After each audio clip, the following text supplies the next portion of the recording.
In today's tutorial, let's learn how to do the Globetrotter Shawl together, and that's coming up next.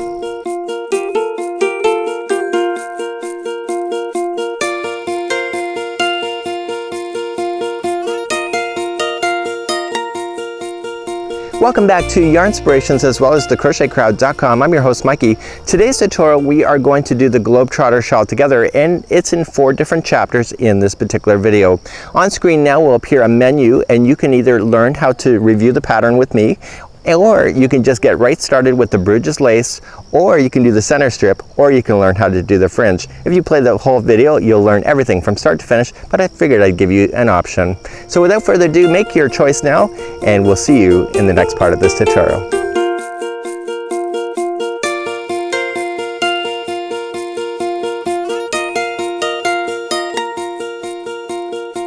In this part of the tutorial, we're going to start reviewing the pattern itself, and we're going to just go quickly through the written instructions, not detailed line by line, but just very quick things that you need to know. And then I'm going to take my time and show you how to be able to follow the crochet diagrams that are available. So the wonderful thing about this whole entire pattern is that not only are you getting the written words, but you're actually getting the diagrams to be able to follow along, which I really super appreciate. So let's begin to look at the pattern more carefully. So in the more information of this video, there is a direct link to be able to get the pattern for this particular shawl, and it comes with all the written instructions that you need in order to make it from start to finish. But it also, if you flip through, it has the written diagrams as well to be able to follow along if the words kind of intimidate you in any way. So basically right off the bat that we have to realize that we're using a 3.75 millimeter crochet hook, and if you're in the US or prefer your US measurements, you'll know this as a size F crochet hook. We're going to be using Peyton's Croy sock yarn today to make this shawl, and it's the FX line just like you see here. It transitions in color really slowly to give you the amazing look that you see within the model's photograph. It is really amazing. So you're thinking to yourself, why did they use Croy socks to make a shawl? Well, the reality is that sock yarn is really quite durable, and it's really quite amazing drape. Don't underestimate just because of sock yarn that you just have to use it for socks. It's really a great. And now in the written instructions that what we have here is that this is the abbreviation key. So everything that is in abbreviations in the instructions going down is listed here. There's nothing here that I think that is too crazy, but we are going to walk through the instructions step by step once we get to the tutorial element to this particular video today. Now the instructions are divided up into 3 sections. We have the Brugge lace strip. So you can see that there's an S formation, and there's one strip here, and there's a strip on the opposite side, so you have to do 2 strips.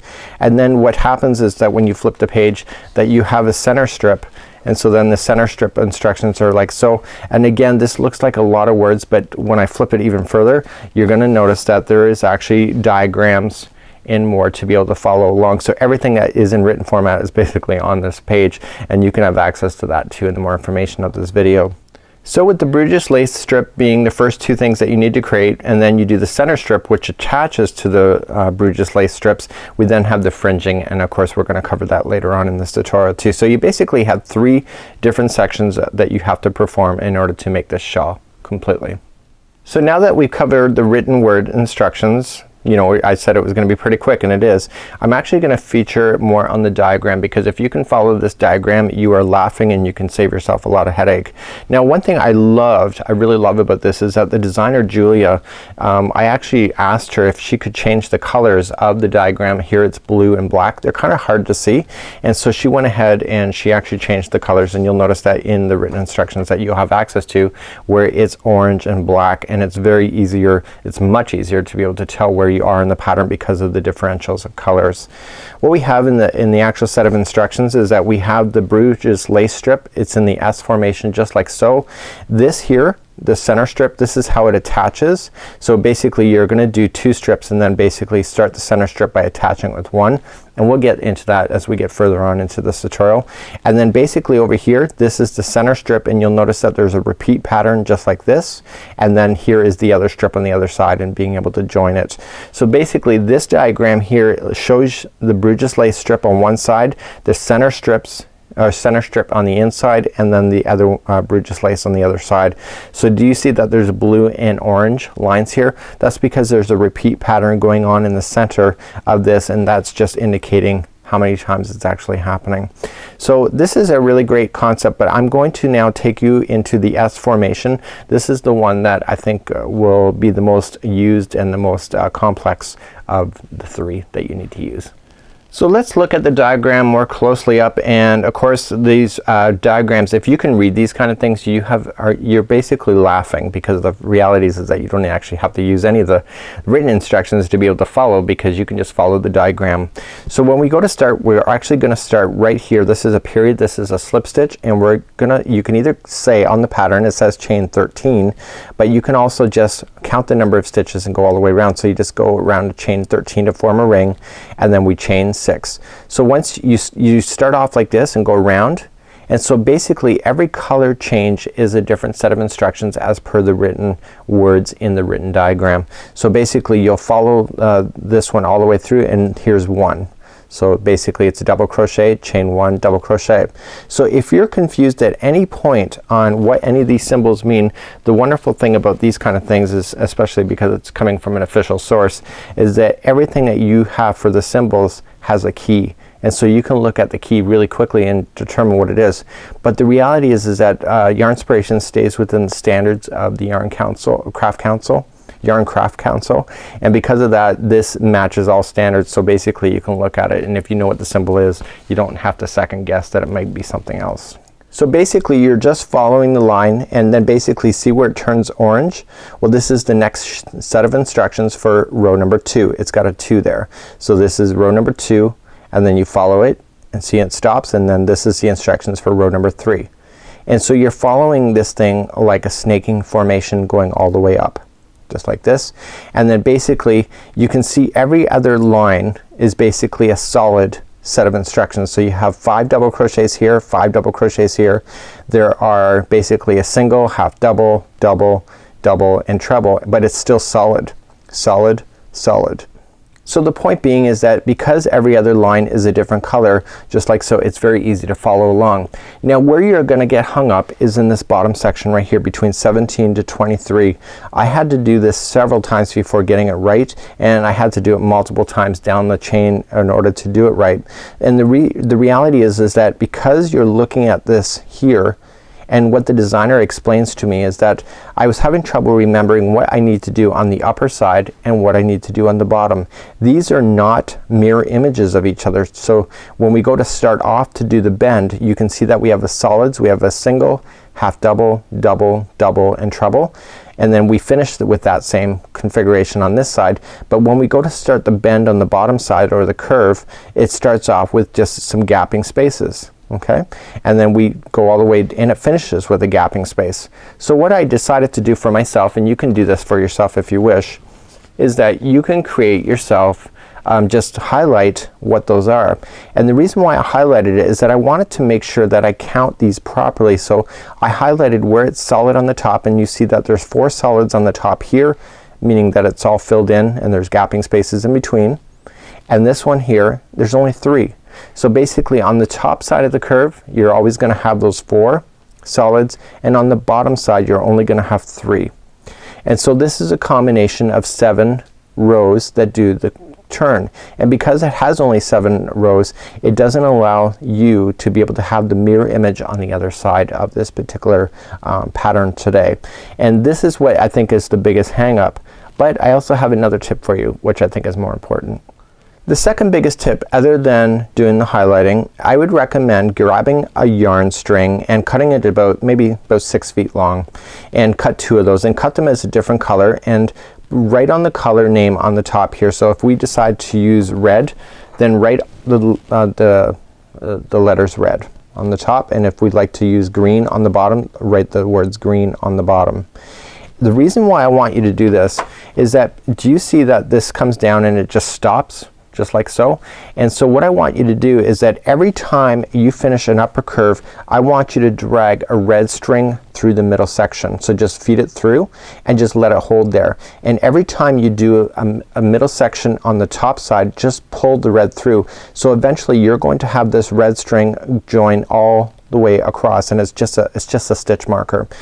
Same thing on the bottom. When you finish a bottom one, grab a green string and pull it through this one, and the next time you go and do the next one, you're going to pull that green through. So basically you have your strands going and dragging along. Let me show you an example of what I've done. So here's an example of what I've done. So I used like a kind of a reddish string up top, and I fed it through the middle section just like so. So this is telling me every time that this is the top side as per the diagram that we have in behind, and the bottom section is the green, which is the bottom side. The reality is that when you go to crochet with this, every other row you have to turn your project backwards in order to turn around, right? Because that's the rows. We have to turn around, turn around, turn around, turn around. And because of that, you get confused on what is up and what is down as per the diagram. So what I decided to do for myself, and it sped myself up so fast, because I can always tell regardless of how it's turned around, I can tell you that this is the top because the red is there.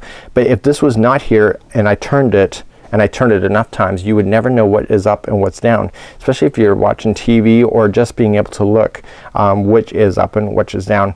When I started it, I did about a foot of the project and I couldn't remember what was up and what was down, and the only way to be able to tell that is that you have to come back all the way to the start and determine what is the direction of the start. So as per the diagram, you see that it's facing down like so, and see how it's facing up here. So I can tell that this side is actually my down, so I have to turn it around in order to match the diagram. Okay, does that make sense? So what I would have done on this, because the red I've already pulled it through, is the red would have been on the tops here and the greens would have been down on the bottom, and I would have pulled that all the way along. So you can see as I went all the way across just like so. I've always done it so that I can figure out what is up and what's down. This is the best tip I think I can ever give you with this particular project. So the final tip that I have for you today is that I want you to look at this diagram one more time, and we have rows 1 to 5, and then we have 6 to 27, and then we have nothing here listed. There's a reason for that. So let me show you why I have set it just that way. So let me flip my page. So when we start our pattern today, I'm going to take you through rows 1 to 5. This is the very start, and this only appears once in your pattern. You'll notice in the written instructions that it will ask you to repeat rows from 6 to 27, and you want to continue. So every time that you finish this hole from 6 to 27, and you finished 27, this is row 6 again as you begin to go and start again. So in the instructions that you'll have in the tutorials that I'm gonna take you through 1 to 5, and then I'm gonna film from 6 to 27, and there will be a reverse button after 27 to take you back to number 6 in order for you to really clearly understand your pattern. At the end, what we're going to do then is that once you have all of your rows, all of your curves done, so when you're done, when you look at the other diagram that I showed you earlier, and let me pull that out for you now, is that it shows you the number of curves that you're going to need. So to make it easier for you is that there is always going to be, and this is how it looks in the diagram with it facing down, there's always going to be 20 of the curves in the upper side, and there's only going to be 19 on the lower side. So what you have to do is that once you have 19 of these in the upper side, just like so, in the upper side, because this is facing down, if you have 19 of this, the final 20th is actually your very last one going up and over in finishing. So everything on the last line up until the very last row of the next row that you see here is actually the finishing of your particular Brugge lace strip. So you're just going to continue to repeats from 6 to 27 all the way until you get 19 of these things all done in the upper side, and then you're going to finish it off then and just complete the last one over here and then finish it. So today's tutorial is going to be in 3 sections, from 1 to 5 and then 6 to 27, and then I'll show you how to do the end then for the Brugge lace strip before moving on to the center strip.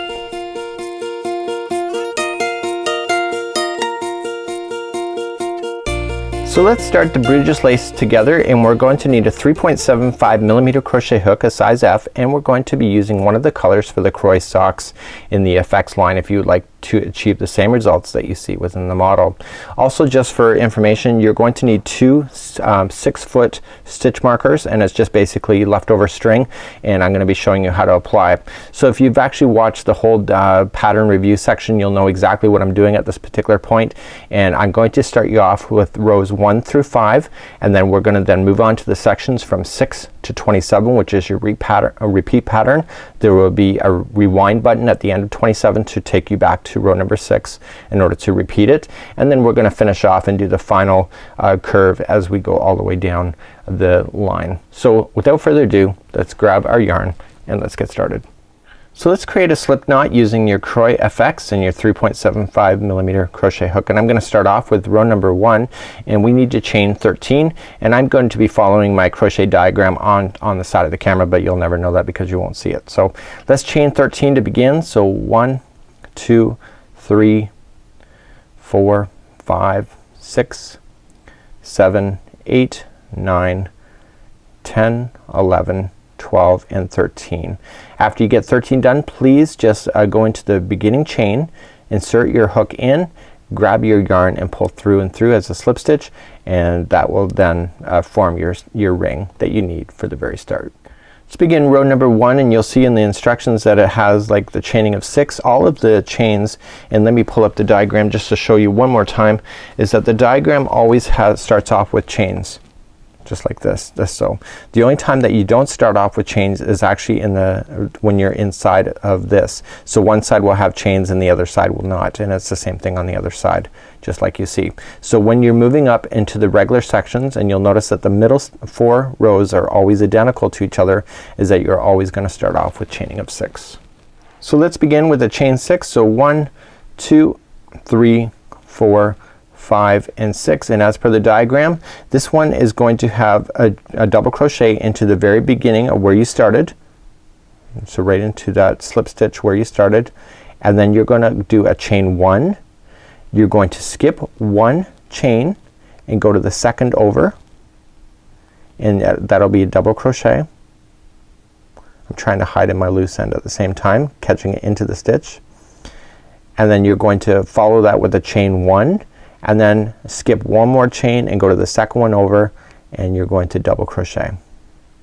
So every other row we are going to have this double crochet kind of spacing that you see. So you're gonna have a chain 1 spacing, and that happens every other row, including the inside and outside circles that you have in the tops and the bottoms. Let's turn our work and move up to row number 2. Row number 2, we're gonna start off with chaining of 6. So you shouldn't be surprised by that by now. So 1 2 3 4 5 and 6, and then we want to double crochet into the first double crochet that you have, so it's right where you started, and this is the row that I consider solid. So the next chain 1 space is going to be a double crochet. The middle double crochet that you're gonna run into will be a double crochet as well. So it's a double crochet all the way across. So the next chain 1 space, again double crochet, and then the final double crochet will be a double crochet. So we totally ignore these chains at this particular point in the project. So you can see, so one row will be these gapping spaces, and the other one will be all filled in. Let's move on to row number 3. Let's turn our work for row number 3. So we're gonna start off with the chaining of 6. So 1 2 3 4 5 and 6. This row is one of these gapping space rows. So every other row is opposite to each other. So that even happens on the curves. Always remember that. It'll make it easier for you.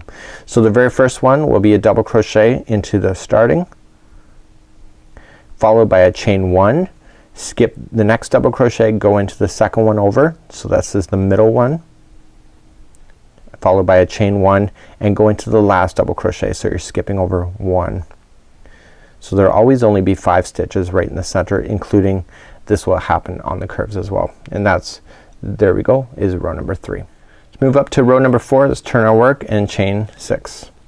So 1 2 3 4 5 and 6, and we come into the very starting one, and so if the last one had gapping spaces in it, this one is a solid. So the first one gets a double crochet goes into the chain 1 space under it, and then the next one is, the middle one is a double crochet, the next chain 1 space is a double crochet, and then the final stitch is a double crochet, and that completes off row number 4. Let's turn our work and go for row number 5. Row number 5 is the final before we starting the repeat pattern. So let's chain 6. So 1, 2, 3, 4, 5 and 6, and we want to double crochet into the beginning double crochet, and this one has a gapping space, so that means that we have to have a chain 1 after this, skip 1 stitch, go to the second over just like this, chain 1 and then double crochet into the last one. So we're skipping the next one, going to the second one over. So this is the end of row number 5. So at this particular point is that if you look at the pattern, we're just gonna pull that up in just a second. I'll show you. So as you can see the steps 1 through 5, and this is exactly what is in my hand. Now we're going to start with 6 to 27 next, and this is the repeat pattern that you're going to do for the remainder of this until you get to the very final. So you're gonna have the tops of these. There's gonna be 19 of these all done, and then you're gonna finish off with the last one, which makes it a 20 curves on the top, and there'll only be 19 on the bottom. Welcome to rows number 6 through to 27. This is your repeat pattern, and this is where you'll always come back to when you push the rewind button at the end of row number 27, because even if you go to start in this section here, that's the same thing as number 6. The only difference with the very ending of this is that you're going to put some extra chains, 1 extra chain at the end in order to bring it to conclusion to make it match to each other. Do you see the directions that they're both finishing up on? So when you're doing the S-ing formation, this one starts going up like this, and this one finishes going down like this, so it actually faces the same direction of facing down. So let's begin rows number 6 through to 27. Row number 6, let's turn our work, and we're going to start off with, and we're gonna start doing the first curve, which is in the upper section. So we're gonna start off by chaining of 6. So 1, 2, 3, 4, 5 and 6. So what's gonna happen in this particular instance is that the curve is actually gonna start at this particular area, start to bend. So we're gonna start off the first one with the treble. So we wrap the hook twice going into the first one. Okay, so the first double crochet and do the treble. So because the last row was a partial, and you see the one is solid underneath, this row has to be solid, and it has to maintain what you have already started. So it's always gonna be solid gap kind of in the rows. So the very next one then will be a double crochet right into the chain 1 space, and then the next one is a double crochet into the middle double crochet. The next one is the chain 1 space will be a half double crochet, because we're starting to do that bending and turning, and then the last one will be a single crochet. So what I just did is the same thing that exists every time you do the bends, every time you're turning corners. This will always be how it looks when you're going to do the solids when in a curve. Let's move on to row number 7. Let's turn our work. We're not gonna chain 6 to start like we have been. We're simply going to chain only 1 because we're on the inside of the curve, and we're going to single crochet into the very first one. So because we had a solid this time, and see how there was a gap underneath, this one has to be a gap kind of one. So we chain 1, we move to the middle one, which is, so we skip 1, move to the middle one for a double crochet, and then we do a chain 1 and then go into the very final one with a treble. So wrap twice and treble like so. So you can kind of see the bending is starting to happen as you see it. Let's move on to row number 8. Okay, row number 8, we're gonna turn our work first, and it's just like we did row number 6. So we're repeating exactly, see this loop here? We're kind of repeating exactly what we did. We're not kind of repeating, we are repeating. So we're gonna start off with chaining of 6 again. So 1, 2, 3, 4, 5 and 6, and we come back into the beginning one, and we treble first in. Now we know the one underneath is has the gapping spaces because the one under that is solid, so this one has to be solid. So it's gonna be a double crochet is into the next chain 1 space, double crochet into the middle, double crochet. The next chain 1 space will be a half double crochet, and then the final one is a single crochet, and that was row number 8. Okay, so you can really kind of see it going on. So let's move on to row number 9. Let's move on to row number 9. Let's turn our work, and we're gonna start off by chaining 1 first. So the last one was a solid. This one has to be a gapping one that we're about to do. So we chain 1, we single crochet into the first one, followed by a chain 1, skip the next one and go to the middle, go into the middle one here for a double crochet, a middle for the double crochet, chain 1, and then the end for a treble. So wrap twice, and that's number 9. So what I want you to do at this point, this is number 9, so I want you to just pull up the string. Remember those stitch markers that I referred to? This is where I want you to pull it in, because if you look at the instructions, and I'll pull this up in just a sec, I want you to just pull a string through there. So I listed that this would be red, so I found something pretty close to red. It's pink, but I'm just gonna pull the string through, and this is just gonna remind me that every time I'm on this side, I'm on the top side of the diagram. And let me pull the diagram up and show you exactly what I've done. So here on number 9 that I've just finished is that I pulled the stitch marker right through this section right here. So every time that I finish one of these sections right at the very top, I pull that same string through. That's why I had you do it 6 feet. So you're just gonna pull the string and then pull it through here, so it'll look like a clothesline of all of these on one side. What you're going to do when we get to the bottom one, I have a color green or blue or something like that on the bottom, and I'm gonna use that string and pull through every time that I hit a bottom one here. And this will tell me every time which is up according to the diagram and what is down, and it makes it so much faster to be able to follow. Let's move up to row number 10, and I'm just gonna move that stitch marker out of my way so I can access my yarn. And it's just a holding place. Remember that. It's just something for you to visually reference to where you are on the project. So let's begin row number 10, and we're going to chain 6 to start. So 1, 2, 3, 4, 5, and 6. And you can tell that the row below is kind of gappy, and the row below that was actually solid. So this must be a solid one. So we're going to start off with the first chain 1 gap to be, we're going to treble first. Let me get my tension back into my hands, and we're gonna treble into the beginning one, and then the first chain 1 gap space is going to be a double crochet, and then the next one is going to be a double crochet, and then the next chain 1 space is going to be a half double crochet, and then the next one, the final, is a single crochet. And that is row number 10. Let's move on to row number 11, and we're gonna just turn our work, and we're gonna start off, and we're going to chain 1 first and single crochet into the first one, and you can tell the last one was solid because the one below that was a gapping. And so we have single crocheted in the first one, we're gonna chain 1, and we're gonna double crochet in the second one over. So you already know how to do this. Then chain 1 and then treble into the last one, and that is row number 11. So we have one more row to go before we stop doing the turning for this. So we've almost gone all the way around in a circle at this particular point. Let's turn our work and go to row number 12. This is the final turning spot.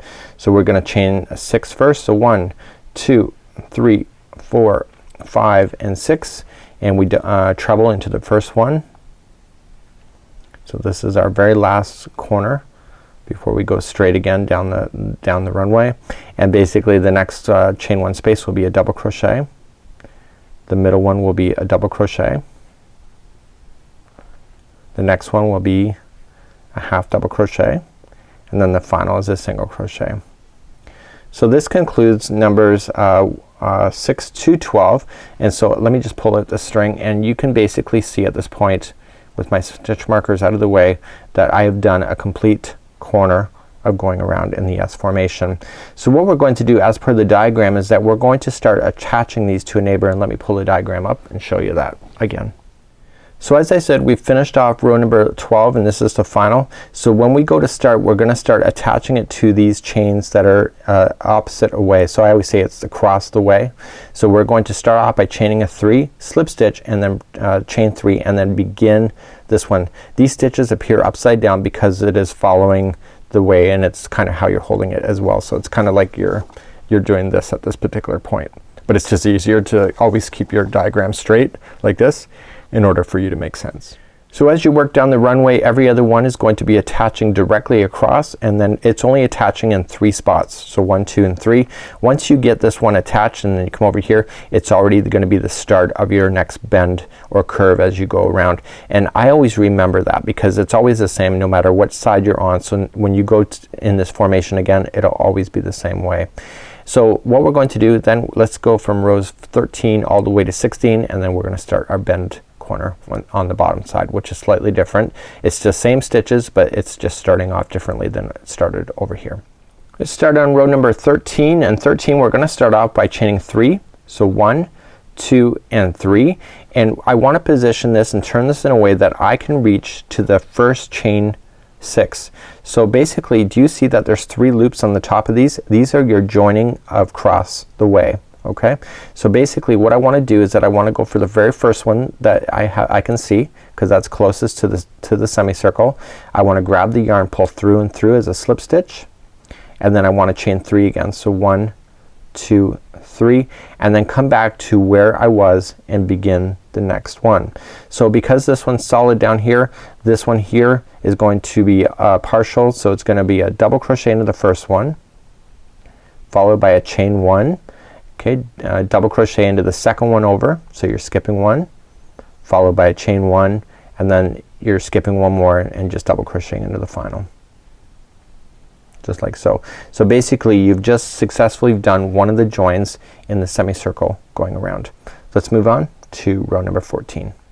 Let's start row number 14. We're just gonna just turn our work and chain 6 to begin. So 1, 2, 3, 4, 5, and 6. So how do I know when to start chaining of 3 and when to start chaining of 6 when I have the join? Well, just think about it like you're on this side, so it's the outside corner, so there's nothing to attach to over here where I'm shaking my fingers. Okay, the joining is over here where I'm holding it. So you can only do that chain 3 and attach it to your neighbor when you're on the same side of each other. So I've just chained my 6, and so then this one is going to be a solid line, so it's going to be a double crochet into the first, and a double crochet into the chain 1 space, double crochet into the middle, double crochet into the chain 1 space, and then double crochet into the final.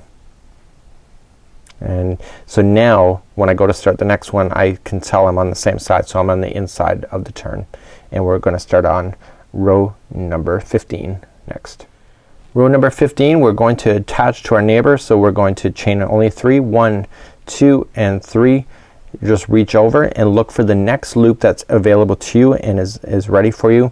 Just go around inside the loop, pull through and through for a slip stitch, turn your work, and chain 3. 1, 2, and 3. So this time, because this row is now solid, this row has to be hollow, so it has to have the gapping space, so we double crochet into the first, chain 1, double crochet into the middle, chain 1, and double crochet into the final. And that was row number 15. So now you can see at this particular point, let me pull this out, is that you can see now it's attached twice in the center of the ring, just like there. So we only have one more time to attach before we start turning in the other direction for the S formation for the Brugge lace. Row number 16, let's start off by chaining a 3, or chaining a 6, sorry. 1, 2, 3, 4, 5, and 6, and we come into the beginning one with a double crochet. And now this one is a solid one, so there's double crochet in the chain 1 space, double crochet into the middle, okay, double crochet into the chain 1 space, and double crochet into the final.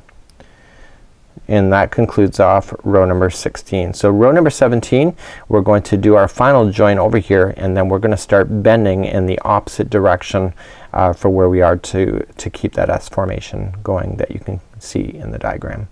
Okay, let's go for row number 17. We're gonna start off by chaining a 3, 1, 2, and 3. We want to join with the very last one that's available to you on this side, and join through as a slip stitch, and we're gonna turn our work. Now I always know that because I figured it out in my own brain, is that you see how it's coming down, so it's coming down and back up and around. So this time when we start 17, whereas we continue 17, the curve is gonna start moving away from you. It's gonna be moving away from the S formation to keep the S formation going.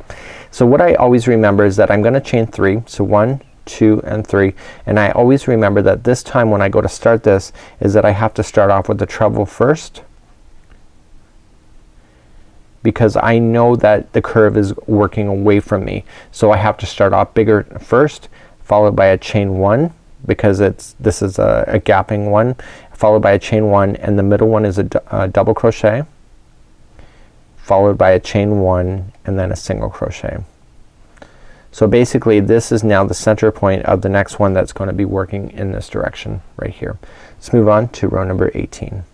Let's turn our work and move up to row number 18. 18 is a solid line, so we're just gonna chain 1 first, single crochet into the first one. We're going to half double crochet into the next one. Okay, then the middle one is going to be a double crochet, and then the next one is a double crochet into the final chain 1 space, and then the last one is a treble. Just like so, and you can kind of see that the bend is starting to happen. Let's move up to row number 19. 19 is next. So number 19 is gonna move up, and we're gonna chain 6 to begin. 1, 2, 3, 4, 5 and 6, and just simply start off with the treble into the first one. This one is going to be a gapping row, so you got a treble in the first one, followed by a chain 1, double crochet into the middle one, chain 1, and then single crochet into the first one, and that is there. So you can kind of see how everything is starting to really work out. These loops on the top now are becoming the loops, this is one of the 2 loops that are hanging loose on the bottom of the strip as per the diagram. So this is the next one that we're about to do, is the middle section, which is row number 20, that we'll mark with another stitch marker when we get that done. Let's move up to row number 20. Let's turn our work. Start off with a chain 1, single crochet into the first one. This time there's a gapping one in the one below, so this time is a half double crochet in the chain 1 gap, then a double crochet into the middle one, double crochet into the next chain 1 gap, and then the final one is a treble. So what I want you to do in row number 20 is that I want you to drag your stitch marker. So just grab your stitch marker. This time I have actually got a blue one ready for me, and so I'm gonna drag my blue here. So every time I get to the bottom section of this, so no matter how I turn it, I always know that this red one is the top one as per the diagram, because I've written that down, and so the blue one will always represent the bottom. So every time I get a bottom one done, I'll just take the string and just feed it through to the next one, so that I know which side is up and which side is down. So let's move along, and we're gonna go to row number 21 next. So let's move along to 21. Let's turn our work and chain 6. So 1, 2, 3, 4, 5 and 6, and again this one is gonna be a partial, like a gapping one, so it's gonna be a treble in the first one, followed by a chain 1, double crochet into the middle one, followed by a chain 1, and then single into the first, and that was row number 21. 22, let's turn our work and move to row 22. Chain 1 first, single crochet into the first one. The last one was a gapping space, so this time is solid, so it has to be a half double into the first chain 1 space, and then a double into the middle double, double into the next chain 1 space, and then a treble into the final.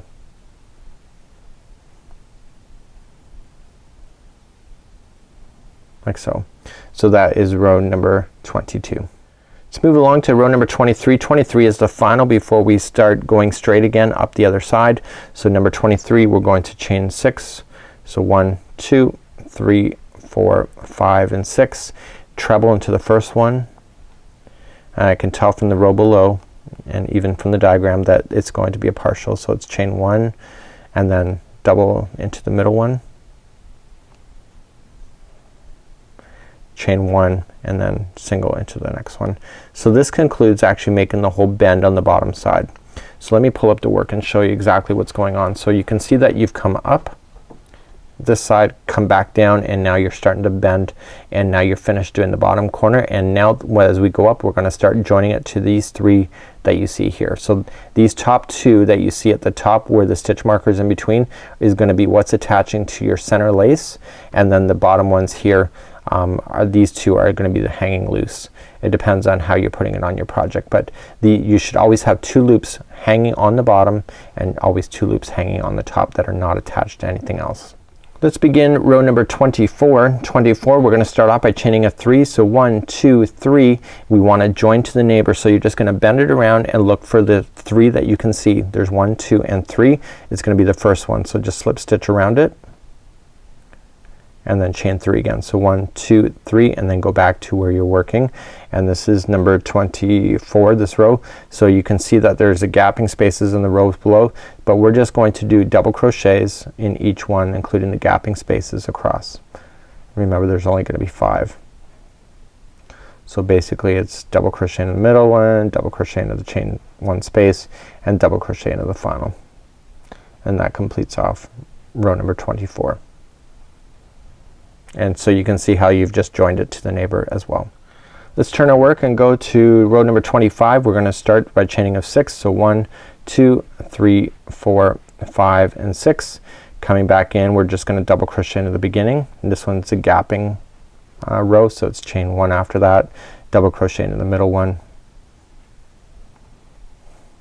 chain 1, and then double crochet into the first one. And that is row number 25.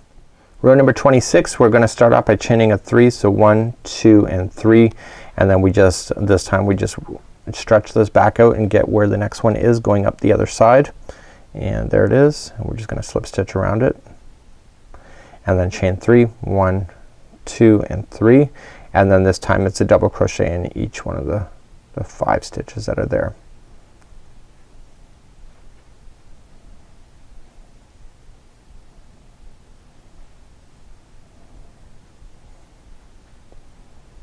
Just like that. And that's row number 25. Or sorry, that was row number 26. I apologize. That was row 26. Moving on to 27 next. Row number 27 is the final in the repeat, but I've got to show you something after that. So I just don't stop right when you finish this and repeat back. I need to show you something. So we have to then chain 6 to begin. So 1, 2, 3, 4, 5, and 6. And we start off by just double crocheting into the first one, chain 1 space, chain 1, sorry, and then double crochet in the second over, chain 1, and go into here. So at this point, number 27 is the repeat pattern of this, but I need to show you the next row one more time, which is row number 6, because row number 6, if you look at it, and let me pull the pattern and show you. So as I said, we've just finished off row number 27. So 6 to 27 is a repeat pattern. The only difference that you see, do you see how it's attached right here? Okay, but you don't see that here in number 6 because number 6 doesn't have anything to attach to. So you have to make sure, even though you're repeating the rows from 6 to 27, that the very first one, which is your row number 6, attaches to your neighbor before moving on. Okay, so if you just chain 6 and you don't attach it, you're going to only be attached twice. So I'm going to show you that one more time, which is row number 6, and then you can just get started. So you can push rewind at any time. I'll put the button on screen right now. So let me turn our work and show you row number 6 one more time, but this time we are going to be doing an attachment. I just explained that seconds earlier. So 1, 2, and 3. And so the row number 6 would have said for you to do a chaining of 6, only do 3, attach it to the very final of the 3 that you have. So you see how it's attached 1, 2, this is the third. So attach it to the final, and then 1, 2, and 3. And so then you can begin then row number 6 as it indicates, and I'll show you that right now one more time. So this is row number 6. It just starts off with the treble first, and then the gapping space. So the next one is going to be a double into the gap space, and then double into the middle, half double into the next one, and single into the next. Okay, so basically you can see how the S-ing formation is now happening as per the instructions. And so you gotta just make sure you turn it the same way as the pattern just to show you. So basically this is what it looks like at this point. So basically how you do number 6 to start, the only difference is that you're going to attach to the final one. And hopefully that makes any sense to you. At any time now you can start pushing the rewind button to take you back, and it is gonna start you with number 6, but if you're still at this point in the video, just know that you've already done it, and so you're gonna move up to row number 7 then next from that point. So at this particular point in the video you should be at the point where you have 19 of these uppers. Okay, so there's gonna be 19 curves in the upper, and there will be 19 at the bottom. So what we have to do is that we have to make sure that there's 20 curves in the top by the time that we're done, and still only 19 at the bottom. So at this particular point is that you should have finished off all the way to number 27, and basically all the way from 6 to where we got here, the 6 all the way to, so this is basically a repeat pattern from what you see. All the way to 16 is the same thing. Okay, so 6 to 16 is the same thing of what you did, and then we just change in the final 2 rows and what we want to do in order to finish, and it actually makes a lot of sense. So what I'm gonna do is I'm gonna pick the video back up from rows number 7. Okay, so you can do 6 as normal, so rows number 7, and then I'm gonna take you back all the way down to here, and this will be the final that we have. So your sample should have all of these already ready, and I have already mine done off camera ready for the next part of this tutorial. So I'm going to take you back, and this is rows number 6 already completed, and we're gonna start off with row number 7 again as we come back all the way down on the top. So to begin number 7 we're going to chain 1 first, and then single crochet into the first one. So you already know how to do this. This is a gapping one, so we're gonna chain 1 and then double crochet in the middle, chain 1, and then just treble into the final, and that is the number 7 at this point. Let's move on to row number 8 in the final leg of this Brugge's lace. Number 8 we're gonna turn our work, and we're just gonna chain 6, 1, 2, 3, 4, 5 and 6, and we're going to then start off with a treble into the first one, and this time there's a gapping space in the rows below, so this one has to be solid, so the next chain 1 space is a double, the middle one is a double, the next one is a half double,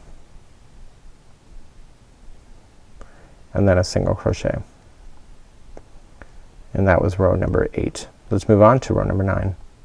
Let's turn our work and move up to row number 9, which is the middle point of the upper side, and it's just chain 1, single crochet into the first one, followed by a chain 1 because this one's a gapping one, double crochet into the middle one, chain 1, and then treble into the final.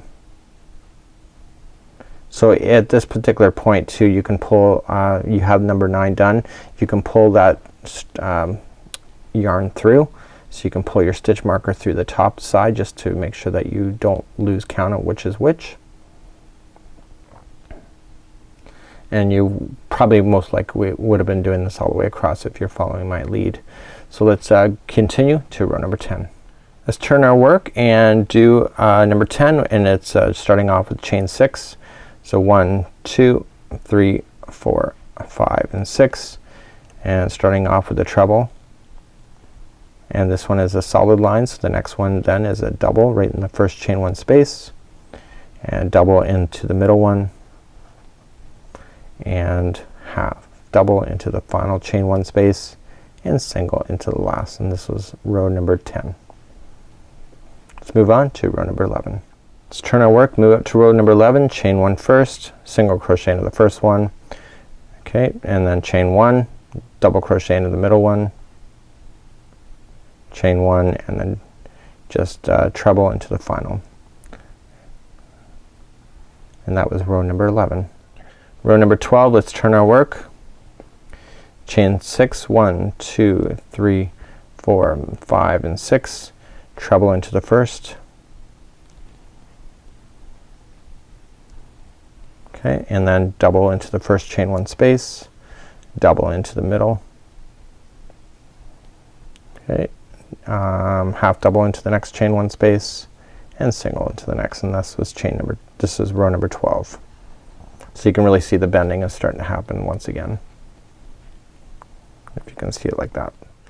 Row number 13, let's turn our work again, chain 1, Row number 13 at this particular point is that we're going to start joining to the actual neighbor across the way. So we're basically gonna work ourselves and just attach to all 3 of these at some point. So we just chain 1, chain 2, and chain 3, and just reach across and grab the first one that's available, the first chain 6 loop, and then just slip stitch around it and chain 3 again. Okay, and then this time it is 13, so it is just double crochet into the first one. Okay, it's followed by a chain 1, double crochet into the middle one, chain 1, and double crochet into the next one. So we're working down the straight point now of this and attaching as we go. Let's move along to row number 14. 14 is just chain 6, 1, 2, 3, 4, 5, and 6, and just simply just double crochet into the first one, double crochet into the next chain 1 space, double crochet into the middle, double crochet into the chain 1 space, and double crochet into the beginning, or to the next one, sorry, the final one. And let's move on to row number 15. Number 15, we're going to join to the next loop that's available over here. Chain 3 to start, 1, 2, and 3, and then just stretch over and just grab into the loop and slip stitch around it. Okay, turn your work, it's just easier, and then chain 3. So 1, 2, 3, work back into what you've already started, so it's a double crochet into the first one. Okay, followed by a chain 1, double crochet into the middle, followed by a chain 1, double crochet into the middle, or to the last one, sorry. Okay, and that's number 15. Let's turn our work and go for row number 16. Okay, and number after this then it becomes what we're seeing in the diagram, so we've never done before. So we're going to start off by chaining of 6, 1, 2, 3, 4, 5, and 6, double crochet into the first one, followed by a double crochet into the next chain 1 gap, and then double crochet in the middle, double crochet into the chain 1 gap, and double crochet into the next. So what we're going to do then is from the remainder of this tutorial, there's only 2 more rows, very quick and simple, but it's the very final to be able to finish it off so that we're ending at this particular point. So remember, this will be much bigger for you because it'll be a whole entire strip before you get to this point. So let's move on to the final 2 rows. Okay, this is the second last row. We're gonna start off by chaining a 3, so 1, 2, and 3, and reach over and grab that next loop that's available to you. Okay, that's over here, so it'll be your 3rd time you're attaching, so 1, 2, and 3, and then chain 3, 1, 2, and 3, and you're double crocheting back into this section, so you know how to do this. Chain 1, double crochet into the middle, okay, chain 1, and double crochet into the next. Okay, so that wasn't so hard, right? And the reason why I said you haven't done that before, because every time we've done this we've already started to do the curve as we've been doing it. So this is what would have been right here, and you see it would have started off with the treble, double, and a single. This time it's just double, double, and double. Let's do your very final last row. So here's your last row. Just turn it, and we're just gonna simply chain 8. So 1, 2, 3, 4, 5, 6, 7, and 8, and then just go into the to this double crochet in the opposite side. Okay, so skip that middle one and just go for a slip stitch. So just through and through, and you were done. So just trim off that and your whole entire lace strip should then be done at this point. And again, it will be much bigger. So let me pull out my other sample that I've been working with. Okay, so basically my whole sample basically is big. Okay, so you'll have it all the way done, and then once you get all of these done, I would recommend doing both of the strips first, and then we're gonna start doing the center strip in the next part of this tutorial. So this is it. So finish off your 2 strips and we'll see you back, and when we start the next part of this tutorial I'm going to be doing the center strip that appears on the shawl. Until then, we'll see you at the next point of this tutorial.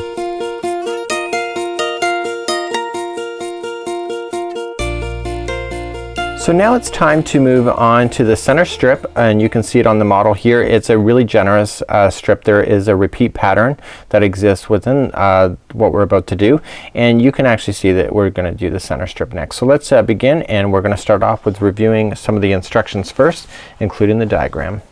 So we're back to the diagram, and we've already done the S formation of our Brugge lace, and now it's time for the center strip. So when we go to be able to start the chaining, what we're going to do is that we're going to start chaining just like so, and there's a chaining of 5. So I marked it on my particular sample here that I have 5 chains and then a slip stitch, 5 chains, a slip stitch, 5 chains, a double treble, 5 chains, a slip stitch, 5 chains. So you're thinking to yourself, okay, you got the S formation just like so, and you say, okay, well, is the designer wrong because she didn't go all the way across? No. So what's happening here is that this is giving you an example how everything is going. So if you're not at the end of the row just like you see here, you're simply just after 5 you're going to restart back over here again and slip stitch into the next one that you see, and then 5 and then slip stitch. So you just got to keep on going down the end until you get to the final one right here, and then you have 7 chains at the end before you'll stop.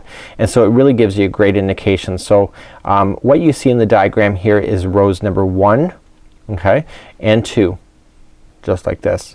And so this is the beginning of it. So when you go and look at the other diagram, you've already done rows number 1, okay, and so and then you're about to start row number 2. Okay, does that make sense to you?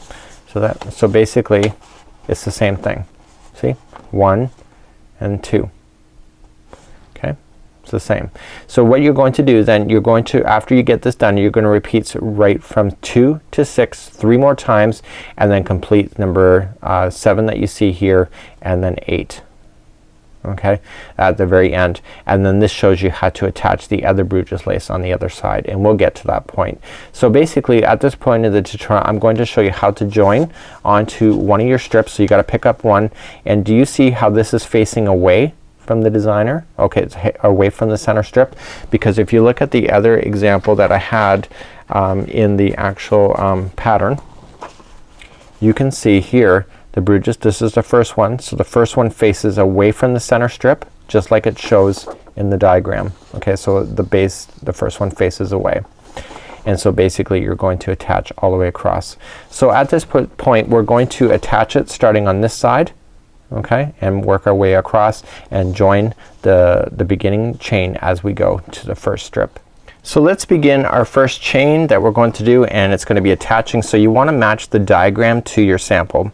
So you'll have your one strip up, and then we're going to start our chain over here, and we're going to join it. So we're going to do 5 chains, slip stitch, 5 chains, slip stitch, and then 5 chains, double treble, 5 chains, slip stitch, and we continue to do that all the way across. So you have to make sure it matches exactly the formation that you see that matches the diagram going across. So let's just start off with a slip knot and insert our hook, and let's begin. So let's begin. We're going to start off by chaining of 5. So 1 2 3 4 and 5, and once you get your 5 in, you just pull up the sample, and you'll always have these 2 loops on the top. Okay, so you can see this one here is because it's the edge, but you only have 2s on the tops. Okay, 2 loops.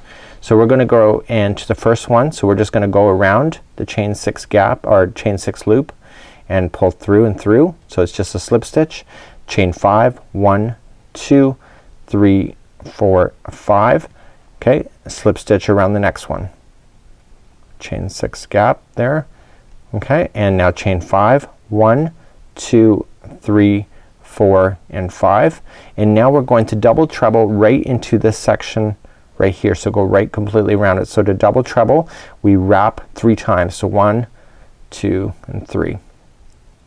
Okay, so you see 3 loops on your, or 3 loops on the hook. Go in underneath, okay, grab it all and pull through, and then pull through 2 2 2 and 2 all the way back to the top. Okay, so it looks like a T, and let's do our chaining of 5 again. So 1 2 3 4 and 5. Okay, so we're gonna be back to the top of the next curve. Okay, it's the top loop, and just slip stitch, and then 1 2 3 4 and 5, slip stitch to the next loop. Okay, chain 5, 1 2, 3, 4 and 5, and then double treble right into the joining again. So wrap 3 times. I just go right underneath it, pull through 2, 2, 2 and 2 back to the top, chaining of 5, 1, 2, 3, 4 and 5, slip stitch to the next loop. Okay, chaining of 5, 1, 2, 3, 4 and 5, slip stitch to the next loop, and then again chain 5 and do your double treble. And I want you to do that all the way across, so you're kind of filling it in, and you can see I'm using a different color yarn, so it's gonna have a little bit of a different effect as well. So please do that all the way for the first chain as you're going through the outside strip, or sorry, for the center strip. Okay, so off camera I have been going all the way across, so I'm just finishing up. So 1, 2, 2, 3, 4 and 5, and this one is a treble in. It's 1, 2 and 3.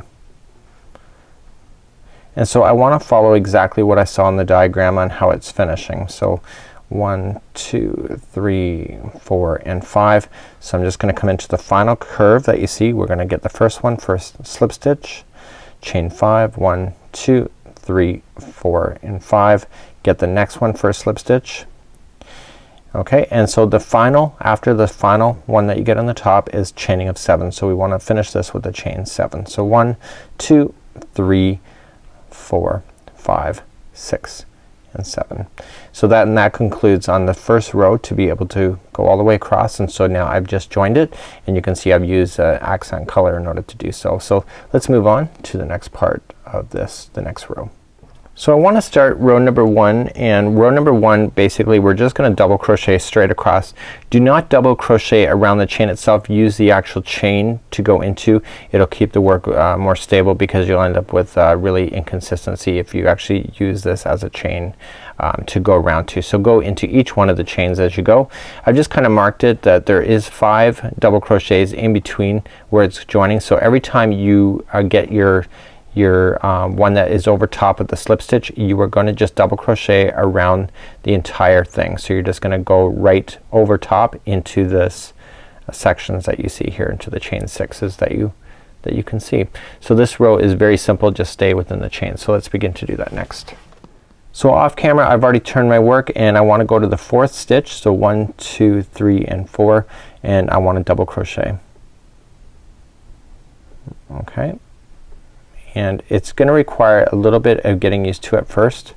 It's like crocheting the very first starting of an afghan. So you're gonna double crochet the 4th one, and then each of the next 4 before you're gonna get to that slip stitch. So that's 1,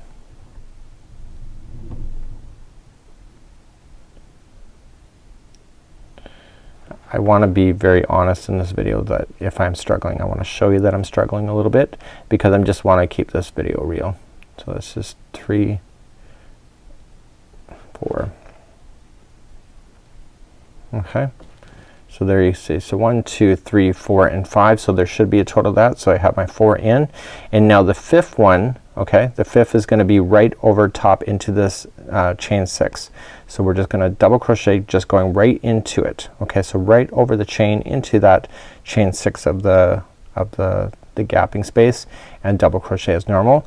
And now I want to double crochet another 5 in a row. So just again into the chain.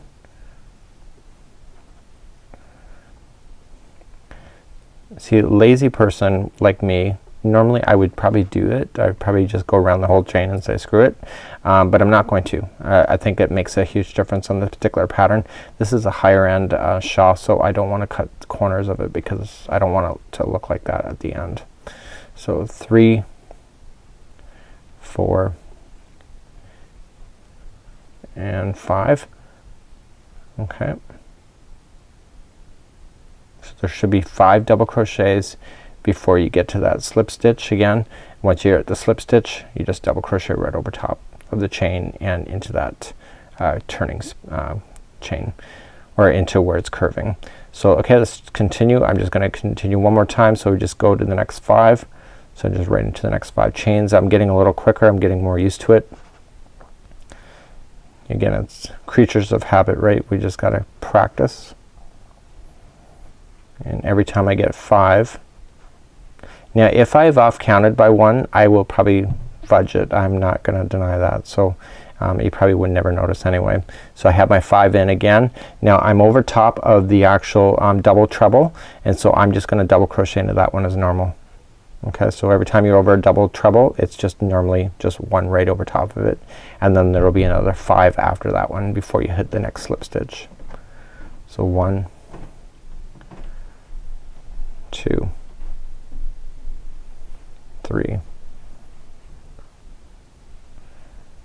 4, and 5 is my next one, and then there's my slip stitch again as the next one, so that just gonna go around it and continue that. So you can see it looks a lot nicer if you go into the chain versus if you were to skip it and just go into and just bunch it all up onto one chain. So continue to that same process going all the way over for number 1. So I've just finished off row number 1, and this will be the hardest row I think of all of them because you were working on the chain, and you can see it's going all the way across. So you'll notice in this pattern that we have some color changes to do within the center strip. Let me review that next and then start on row number 2. We're now gonna start row number 2, and rows number 2 through all the way to 6 is a repeat pattern, and we need to repeat this a total of 3 times.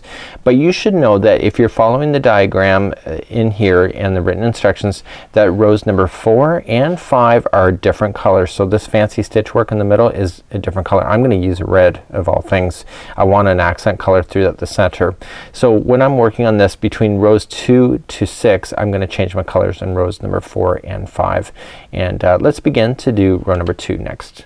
Let's start row number 2, and I'm just gonna turn my work and get myself reset, and I'm still using my same color. Again, the color choices are up to you. I'm gonna follow the color scheme. I'm just having my own color ideas that we have going on. Color scheme meaning I'm gonna change the colors where it tells me to change colors. So row number 2, we're gonna start off by chaining of 4. So 1, 2, 3, and 4, and if you looked at the diagram, that counts as a double crochet and a chain 1. So what we need to do is that we're going to skip every other stitch down on the row below, and we are just going to double crochet into, so skip the first one, go to the second over, and double crochet, and follow that by a chain 1. So skip the next one and go to the second one over for a double crochet, followed by a chain 1. Again, skip the next one, go to the second over for a double crochet, followed by a chain 1. Do that all the way across. This one's gonna be a really quick crossing, and please do that now. Okay, I'm just finishing up row number 2, and I'm just kind of blazing along. It's kind of a nice pattern to be able to have a little bit of intensity with and then just a bit of a relaxer row with just double crochet and chaining 1. So I want to come all the way to the end. I'm not going to change my color at the end as per the pattern. We're gonna change it one step after this. So we're doing the repeats rows from 2 to 6 at this time in this pattern. And I'm really liking the drape on this already. You can tell with the sock yarn it's really it's gonna flow nicely once it's completed. It's got a bit of weight to it, but not too heavy, but it is wonderful. So I'm gonna come right to the very end in order to complete it. I'm just looking at the diagram to confirm what I want to do at the end. So there we're just making sure that we have just gapping on the end just like this. Okay, so come out all the way to the end just like this. Let's turn around and go for row number 3. Keeping the rows same for number 3, we are going to just chain up 3, 1, 2, and 3, and we're going to double crochet into each of the chain 1 spaces plus each of the double crochet as well. So basically it's gonna be a solid double crochet line as we go across. So in the space and also in the double crochet, so 1 each, and do that all the way across for row number 3. So it's not so hard. You just gotta work within the chain spaces and the double crochet. So join me at the end of this one and we'll move up to row number 4, and row number 4 the game plan changes. We're gonna change colors and do a little more fancier stitches at that point. So I'm just finishing up row number 3 and I want to fasten off at this point, but here's the trick. So I got to fasten off and I'm going to weave in the ends better off camera, and if you're doing this type of project you're probably very familiar how to weave off ends anyway. So I'm going to leave this like so, and then I'm going to use a darning needle and hide it. But you will notice in row number 4 it says do not turn. So what you need to do is that normally in projects we would turn and then start the next row, but what we want to do is that we want to reverse all the way back to where we had started on this particular row and begin row number 4. So when I start off with row number 4 I want to start right off in the beginning, just right over here. Now the reason for this is that I can tell through years of experience that the designer wants us to do this because the next part of the design is going to probably have a raised effect that will pop out either through the back or through the front side, and because of that if we start like what I'm about to do, it's going to cause the work to form properly to give you the edging that you will need in order to have the same effect that the designer has made with the model sample. So without further ado, let's grab on our next color. So we are actually going to change color at this point, and for the next 2 colors for 4 and 5, for rows 4 and 5 we're going to use a different color, and I'm going to pull up red of all things. I want an accent color of red for my particular sample. We're now ready for row number 4, and row number 4 we are going to start on the same side that we had started in the last row. So it's not a matter of turning. I've already explained that in the last part of this tutorial. So we're going to chain up 1 and then it's 3 single crochets, and then basically I put a 2 in here to indicate how many stitches I need to skip over in order to create this beautiful stitch just like so. So let's begin, and of course we're going to repeat that all the way across, and we're going to finish off with 3 single crochets on the other side. So let's begin. I'm just going to create a slip knot. I'm leaving a generous tail so I can be able to hide that in later with a darning needle, and I want to start on by fastening it to the first double crochet. Now the slip knot is just the way I like to join because I get kind of paranoid things are going to fall out. So I join it with the slip stitch, chain 1, and then single crochet into the same one, and we have the single crochet into that one plus the next 2, and I'm burying in my loose end as I go as well. So you just bury that in. So now I have to skip 2 stitches, okay, but I'm going to chain 2 first, 1 and 2, skip 2 stitches, 1 and 2, and double crochet into the third one just like this, chain 2, 1 and 2, and then double crochet into the same stitch as the last double crochet. Okay, chain 2, skip 2 stitches, 1, 2, and single crochet into the third one, and here's the repeat pattern. So basically it's chain 2, skip 2 stitches, double crochet into the third, chain 2, double crochet into the same one, chain 2, skip 2, and single crochet into the next. Let me do that one more time for you. So let's repeat this. So we're going to chain 2, 1 and 2, skip 2 stitches, go to the third for a double crochet, chain 2, double crochet into the third or to the same one, chain 2, skip 2 stitches, and go to the third one for a single crochet. Please do that all the way across just like I just showed you. Okay, I've gone all the way across and I just have my last one. So if you look at the pattern you'll notice that there is 3 single crochets as your final 3, and my count is perfect without having to do any fancy stitch work, which is perfect. So I'm just gonna finalize off with the 3 single crochets right at the end. So what I want to do, we're going to start on row number 5. Row number 5 has some puff stitching and it's going to be fabulous. So just turn your work, keep your same color on if you're following the diagram for colors at this time. So let's start on the next row. Let's begin to do row number 5. We're going to start off by chaining a 4, which counts as a treble. So 1, 2, 3, and 4, and we're going to treble into the next 2 single crochets that you have available. So you have to wrap twice going into the stitch, pull through 2, 2 and 2, and do that twice.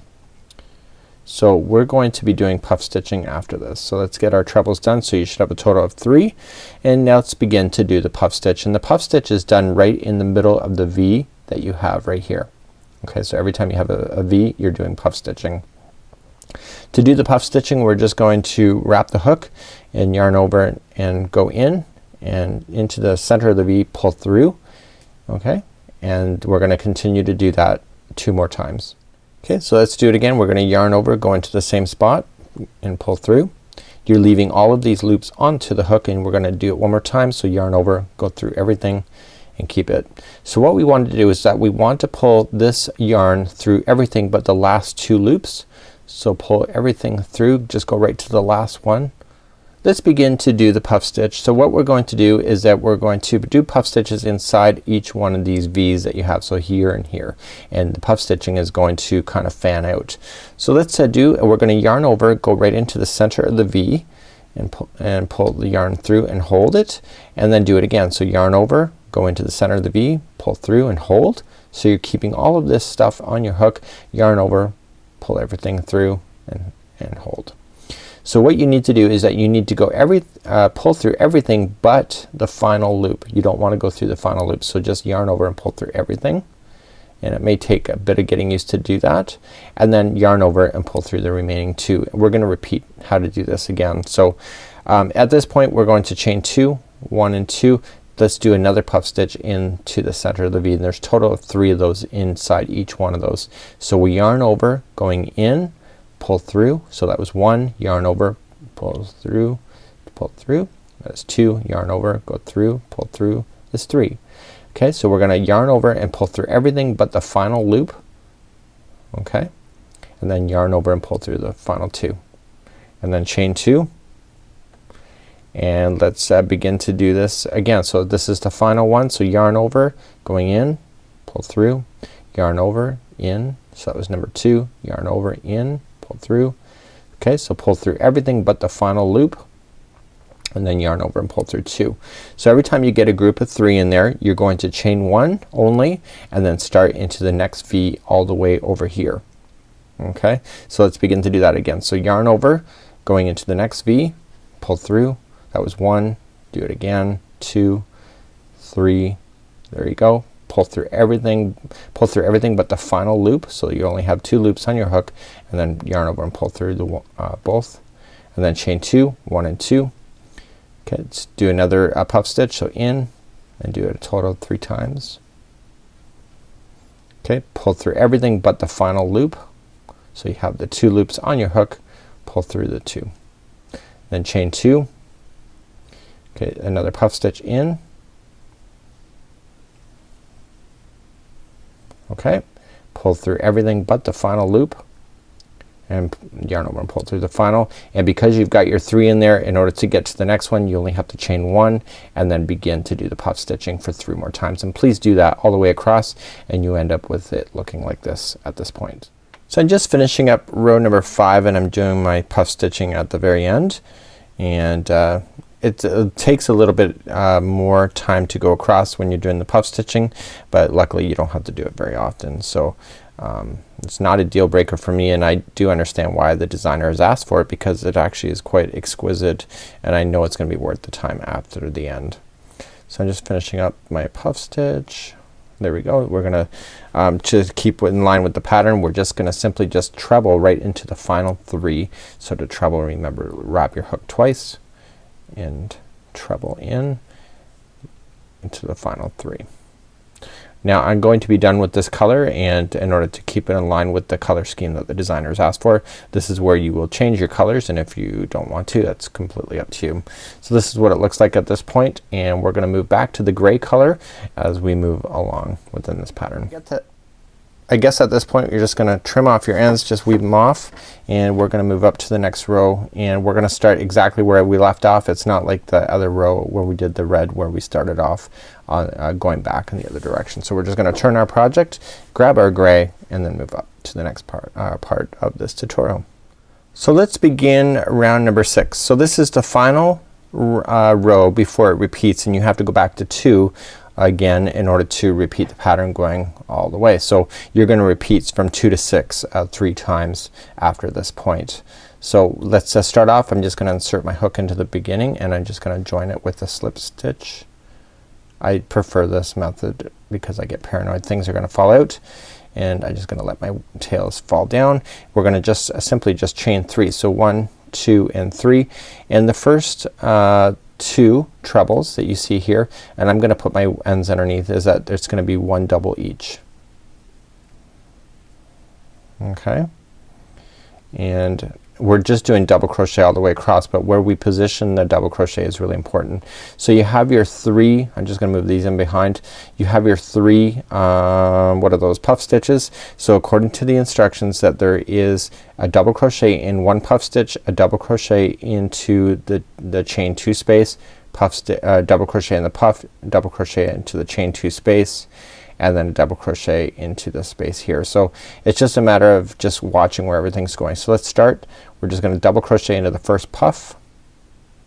Okay, and we're gonna double crochet into the chain 2 space in between the puffs. Okay, we're going to double crochet, I just had an extra ply in there. We're gonna double crochet into the middle puff, and we're gonna double crochet into the next chain 2 space,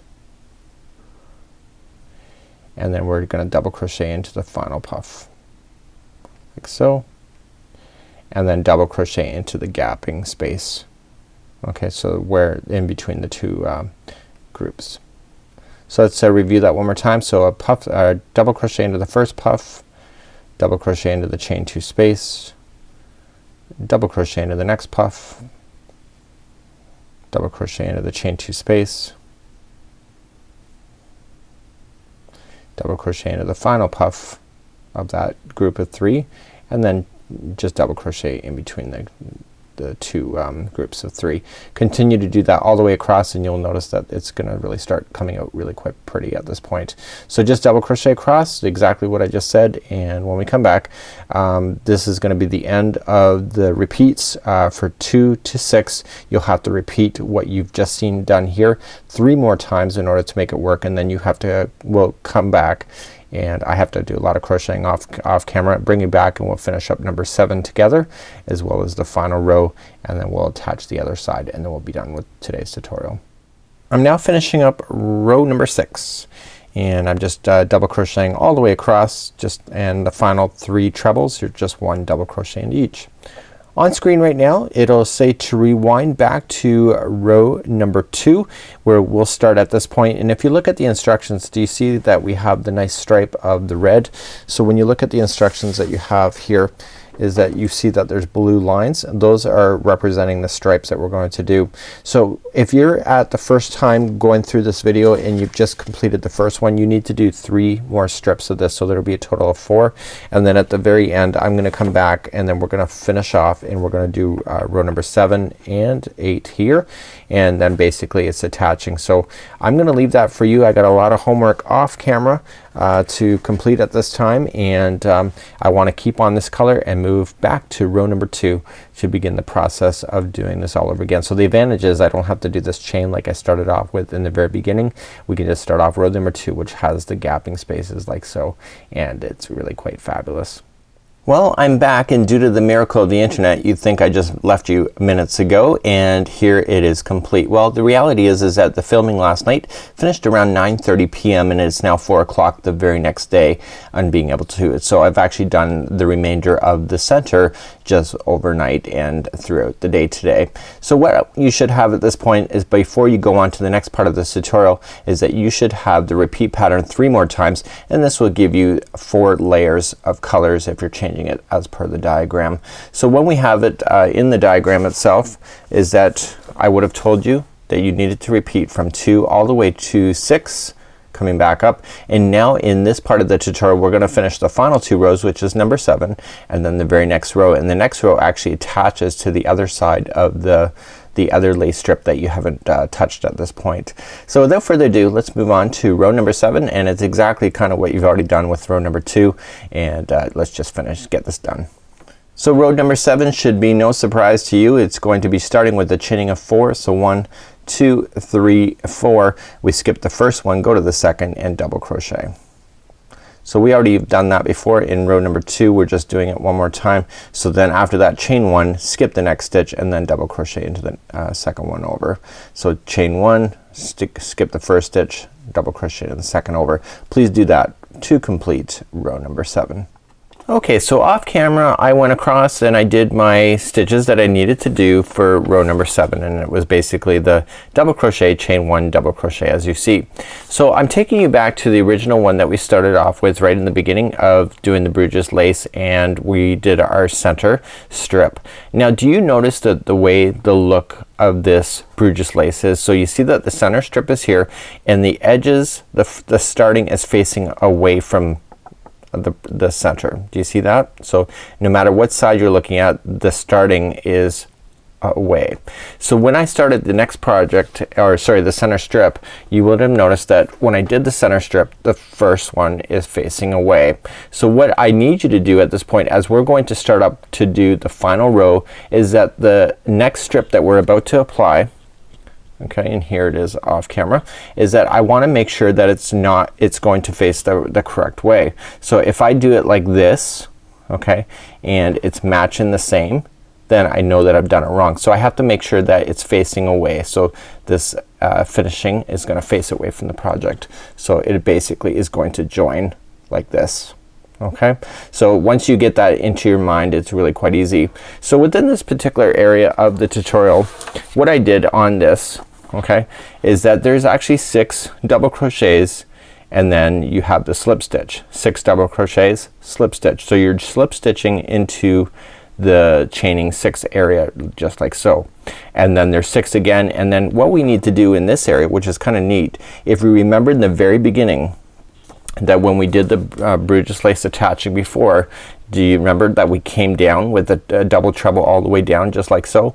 So what this is, the chaining up and then basically chaining up and slip stitching back on it, this is actually a double treble but done in a way so that you end up back here, because if you do a double treble and go the other way, it's not possible. So it's a way of extending forward, and we're basically gonna grab the Brugge strip there, and again another 6 double crochets, slip stitch 6, and so on.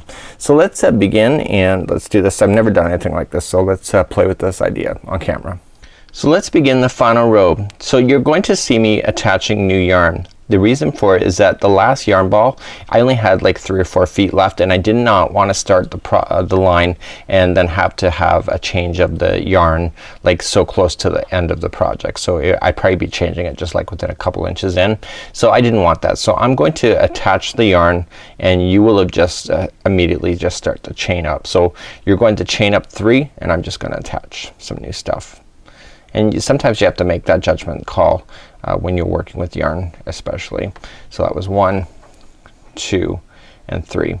So basically I said that there's 6 double crochets, so this counts as one of them. So we have to do 5 more. So we're just gonna go and double crochet. So we have to play within the chain 1 space as well, which is gonna count for that as well. So let's just do 5 more. So the first one's in the chain 1 space. So 1. The next one is in a double crochet for 2. Next one is in a chain 1 space for 3. Okay, and 4 and 5. Okay, so with the chaining of 3 that we started with, that counts as 1. So you have 1, 2, 3, 4, 5, and 6. And if you look at the diagram, it should be 6. So what you need to do at this point is that we need to slip stitch to the first chain 6 space, so that you're always gonna have 2 loops down at the base. Remember that I've already done this, is that I've positioned it away that the starting will go away from the project.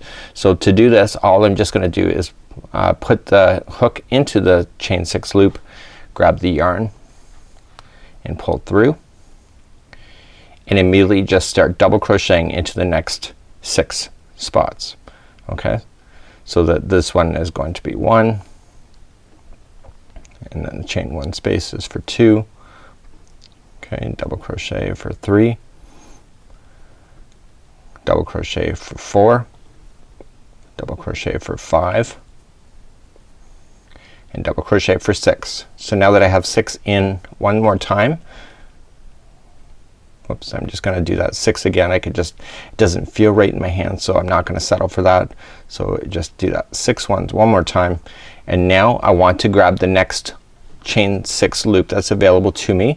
And remember, just look at these like horseshoes. So once you grab the first one, you're obviously gonna grab the next one that's available to you. So just go into the chain 6 loop, pull through, and then immediately double crochet into the next 6. So let's continue to do that, and when we come back I'm going to show you how to do that big kind of treble like feature.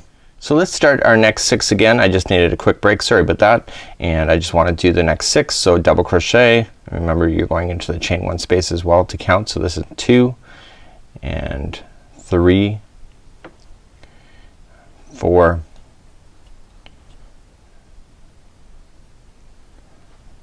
5 and 6.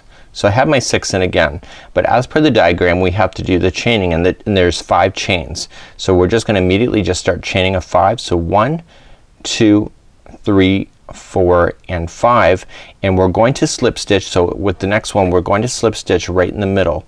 Okay, so you pull this up and you can see the U shapes. So we're gonna join in right there. Okay, so just go around that structure just with the loop and just go through, and that counts as your slip stitch. And what you need to do is that you need to slip stitch back through the 5 that you just went up. So just pull through and through. So that was 1 and 2 and 3, 4,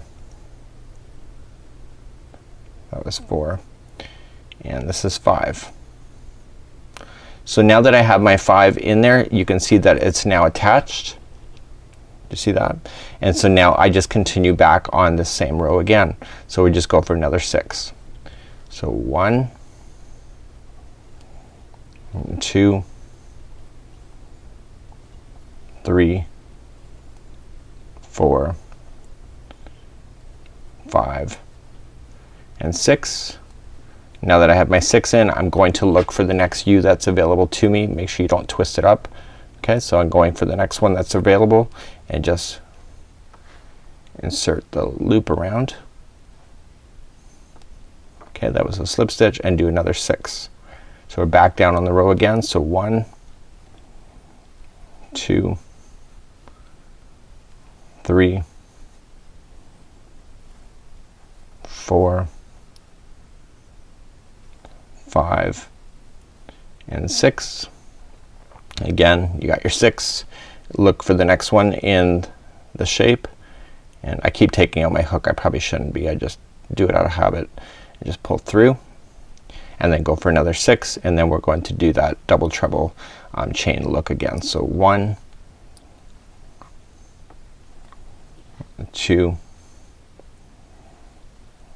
3, 4, 5 and 6. So now that we have that, so we have to chain our 5. So 1, 2, 3, 4 and 5. Okay, and we're going to join again in between. Okay, so it's right there. I just want to stretch things out to make sure I'm clarifying even with myself as I'm getting the right spot. Just slip stitch it and then come back down through the chain for 5. So 1, just slip stitch down. That was 1, 2, 3, 4 and 5. And start again back down in the row for another 6, and keep on joining as you go, and this will join that next strip all the way together. And we're almost done at this point. You're gonna go all the way down, and then what you're just going to do then is that we're gonna start the fringe at the end by the time we get all the way back to the other side.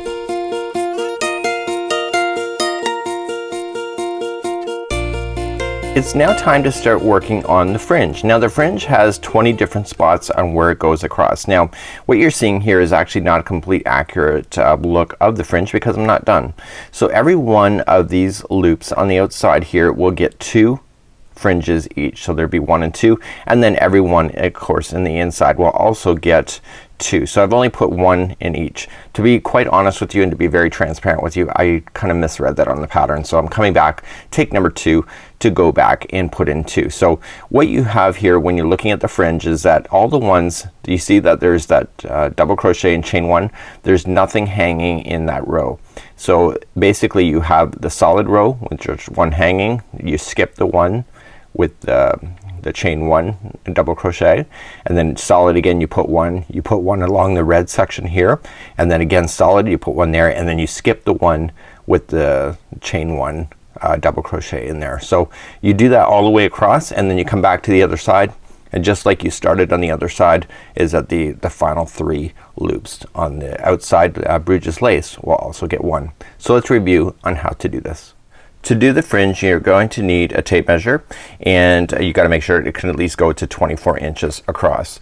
What you have to do is that you have to grab the yarn that you have to work with. So it says in the instructions, it says to use yarn and to cut strips of 24 inches. Now I'm not going to go through all 3 yarn balls because you want to use all the 3 colors that you did use and make these tassels. So what I want to do is that I want to pull the yarn from each of the balls. So you basically you have 3 different colors, so there should be 3 different colors just like you see here. And what I want to do is that I want to take my tape measure and just line it up and just pull the tape measure, and it's pulling the yarn from the ball at the same time to about 24 inches like so. So I'm gonna mark that with my thumb and grab my scissors and cut. So there is my tassel.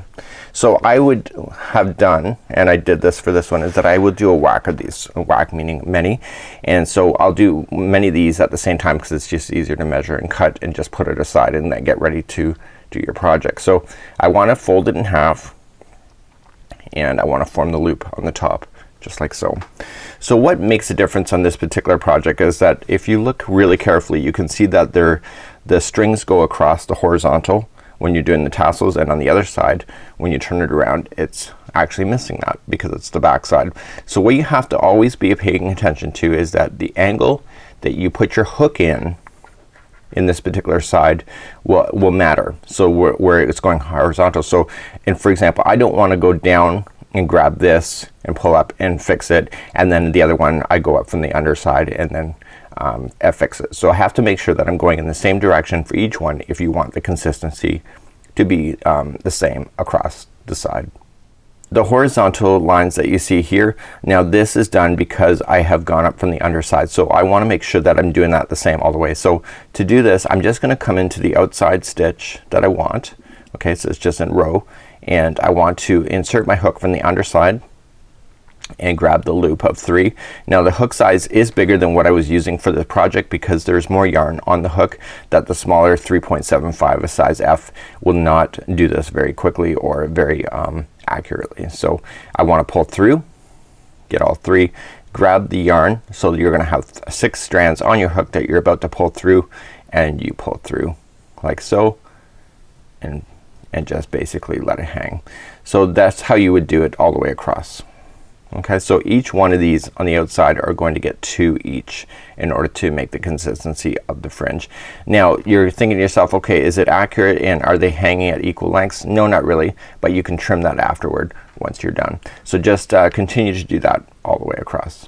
So here's what the fringing looks like when it's all completely done. It looks really quite thick and solid. When you compare to the other side is that it looks really sparse because I've only done 1 into each one of the edges, and I was questioning to myself why it was looking so much different than the model. It's just I didn't realize that you had to put 2 in each one. So you just have to go along and do it. Now here's the thing my friends, if you're gonna listen to anything I'm about to tell you, so we've been coming through from the back side and coming up coming up in order to make this work. Okay, so what you need to do is that you need to pay attention to these cross strings in here in the fringe, and you need to make sure that you pull out your project and you just pull it so it does not twist. So you just keep pull, pull, pull. Don't let it turn over on you. And so when you get to the other side, when you go to apply it, you want to make sure that you're on the same side and you can do the fringing so that it has these cross strings going on the upper side as well. So the worst thing that you could do is that if you're not paying attention to that, one side of your shawl will have it looking like this, and then the other shawl will appear backwards as the fringing will have a different appearance on the edge. And if that's important to you, you need to pay attention to that. So this concludes how to do the fringing. We hope that you've enjoyed this part. It's pretty well the easiest part of the whole entire tutorial. Thank you so much for joining us, and on behalf of Yarnspirations as well as the crochetcrowd.com, stay tuned next time for more free patterns and ideas. Until then, I'm your host Mikey, and we'll see you again real soon. Bye bye now.